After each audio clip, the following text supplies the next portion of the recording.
ফুলকপি আলু রেসিপি তৈরি করার জন্য আমি এখানে নিয়ে নিয়েছি ফুলকপি, এখানে নিয়ে নিয়েছি আলু। ফুলকপিগুলোকে আমি বড় বড় করে কেটে নিয়েছি, আলুগুলোকে আমি লম্বা লম্বা করে কেটে নিয়েছি।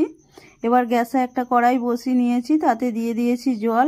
আমার জল এবার ফুটতে শুরু করে দিয়েছে। এবার আমি কেটে রাখা ফুলকপিগুলোকে দিয়ে দেব।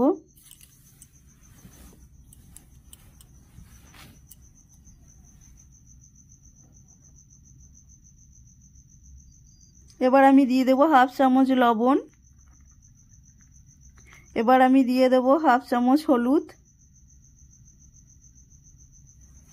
এবার আমি ফুলকপিটাকে 70% সিদ্ধ করে নেব।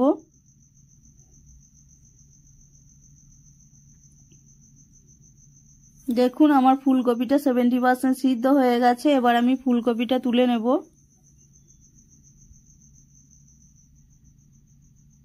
ওই জলের মধ্যেই আলুগুলোকে আমি 70% সিদ্ধ করে নেব।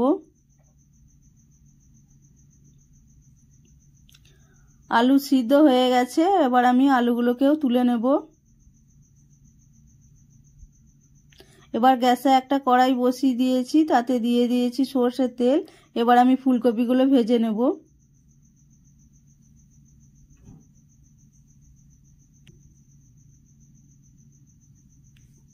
এখানে নিয়ে নিয়েছি কয়েকটা কাজু, কাজুগুলোকে বেটে নেব। ফুলকপি আমার ভাজা হয়ে গেছে, এবার আমি তুলে নেব।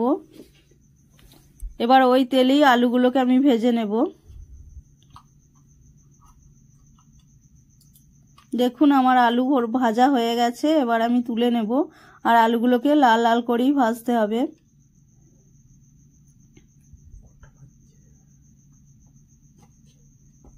এবার ওই তেলের মধ্যে দিয়ে দেব একটা বড় সাইজের গ্রেট করে রাখা পেঁয়াজ। পেঁয়াজটা আমি ভেজে নেব। এবার দিয়ে দিচ্ছি 10 কোয়া রসুন, এটাকে আমি গ্রেট করে নিয়েছি। এবার আমি আদা রসুনটাকে ভালো করে ভেজে নেব।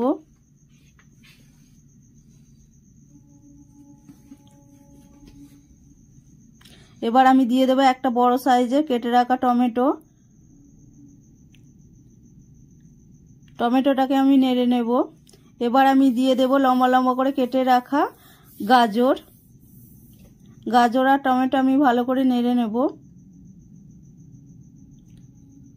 টমেটোটাকে আমি যতক্ষণ নাড়বো যেন কাঁচা গন্ধটা চলে যায় টমেটো থেকে।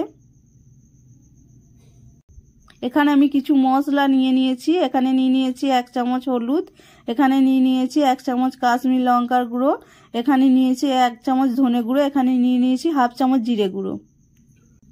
দেখুন এদিকে আমার টমেটোটাও সিদ্ধ হয়ে গেছে আর কাঁচা গন্ধটাও চলে গেছে।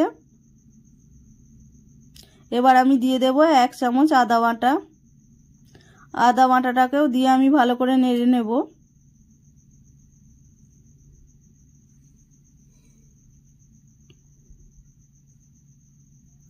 এবার আমি যে মশলাটা নিয়েছিলাম সেই মশলাটা আমি দিয়ে দেব।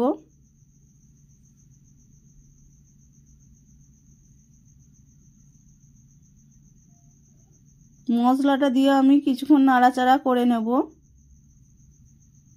এবার আমি আদার বাটিটা ধুয়ে দিয়ে দেব জল। এখানে আমি অল্প জল দিয়েছি। এবার মশলাটা আমি ভালো করে কষে নেব। দেখুন আমার মশলা কষা হয়ে গেছে। এবার দিয়ে দেব মটরশুঁটি আর দিয়ে দেব উপর থেকে কয়েকটা কাঁচা পাকা লঙ্কা। এবার আমি মটরশুঁটিটাকে ভালো করে মশলার সাথে নেড়ে নেব। এবার আমি দিয়ে দেব ভেজে রাখা ফুলকপি আর আলু। ফুলকপি আর আলুটাকে আমি মশলার সাথে ভালো করে কষে নেব। এখানে আমি 2 থেকে 3 মিনিট ভালো করে ফুলকপি আর আলুটাকে কষে নেব।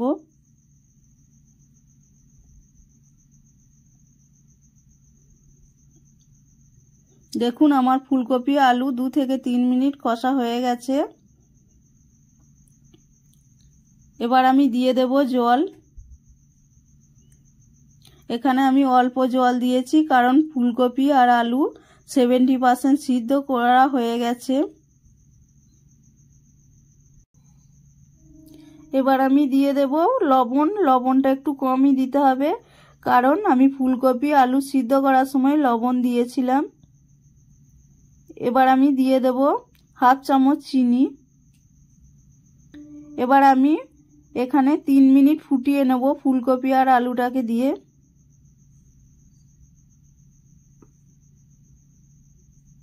এবার যে কাজুটা আমি বেটে রেখেছিলাম সেই কাজুটা আমি দিয়ে দেব।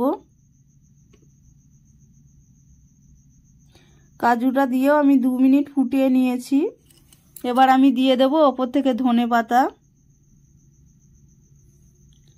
এবার আমি দিয়ে দেব লেবুর রস। লেবুর রসটা দিয়ে আমি 1 মিনিট ফুটিয়ে নেব। দেখুন আমার ফুলকপি আলুর রেসিপিটা তৈরি হয়ে গেছে। এই রেসিপিটা আপনারা অবশ্যই বাড়িতে বানিয়ে দেখবেন, আর ভালো লাগলে আমাকে একটা লাইক, শেয়ার, সাবস্ক্রাইব করবেন।